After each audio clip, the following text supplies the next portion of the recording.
The other day, I was hanging out with a very realized friend. Let's call her Maya. As we were chatting in my backyard, I noticed an injured bug. It was some sort of beetle or cicada thing. My son and I recently helped a struggling bee recover with a little Reiki and prayer, so I figured I'd do the same for this guy while Maya and I continued our conversation. Couldn't hurt, right?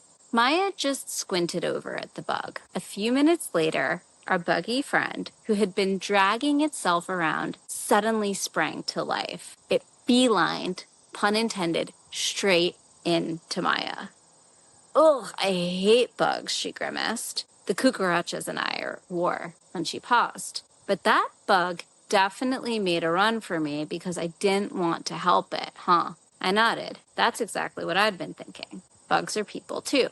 Joking aside, I've been thinking about how the limits of our compassion tend to make themselves known. Permit me a moment on my woo-woo soapbox. I believe that we're here on kind of a spiritual evolutionary mission to keep expanding our capacity to love. There's a quote attributed to Rilke that often comes to mind. Perhaps everything that frightens us is, in its deepest essence, something helpless that wants our love. That includes our fears, but I think it also includes our boogeymen and our disregarded entities. Apologies for the M&A speak. I know that you guys will track. So you know the ones that I mean.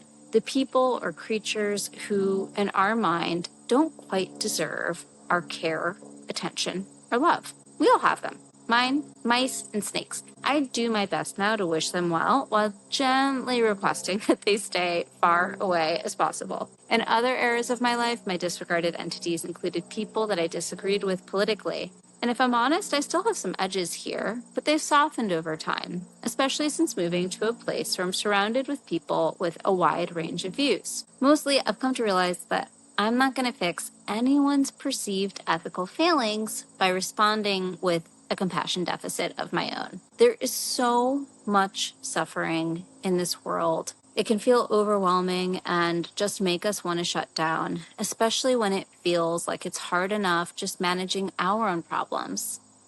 The other day, Jasmine Nana reminded me of something that Ram Dass once said. If we really saw the homeless person sleeping on the street, they'd end up sleeping on our couches.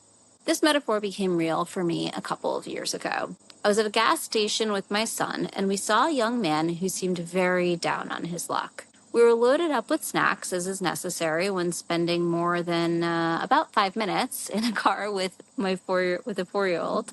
And my son wanted to give him all of the snacks that we had. So we walked over to the young man, and we handed him the snacks, and he thanked us. And he told us that he needed help getting to where he was spending the night that night. I offered to call him an Uber or a cab, and he declined. He said that they wouldn't take him. Then he asked if I could drive him. I shook my head. Nope, no can do.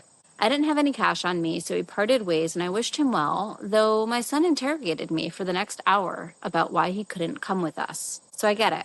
Compassion is a tricky practice. But compassion doesn't mean having zero boundaries, ignoring your gut, or letting someone drag you along on their personal Mr. Toad's Wild Ride, where you keep playing out helpless victim and rescuer dynamics until the whole thing dissolves into a murky puddle of mutual resentment. Is anyone else still working through their Catcher in the Rye, Holden Caulfield phase? Just me. We can always choose to engage from an open-hearted place where we see others' humanity and to apply discernment. I think that that's something like, I see you, fellow soul, and here are the boundaries of what I can offer. But it starts with the seeing. Okay, maybe I've gotten a little off track, and maybe you're realizing that I've tricked you and me into coming up with another golden rule essay. But maybe that's accidentally, practically, on purpose, because these lessons become more and more subtle over time, which is how a little beetle can force someone as spiritually tuned in as Maya to see her blind spots. So what about you? Do you have any bugs, boogeyman, or disregarded entities? If a certain triggering dynamic keeps showing up in your life, maybe, just maybe, that beetle is giving you some homework. And if you're not feeling particularly resourced to extend compassion, especially to those guys, ask yourself, could I open my heart just 1% more? You might find that, like a muscle, compassion gets stronger with practice. This is Practically on Purpose with Allie Canton.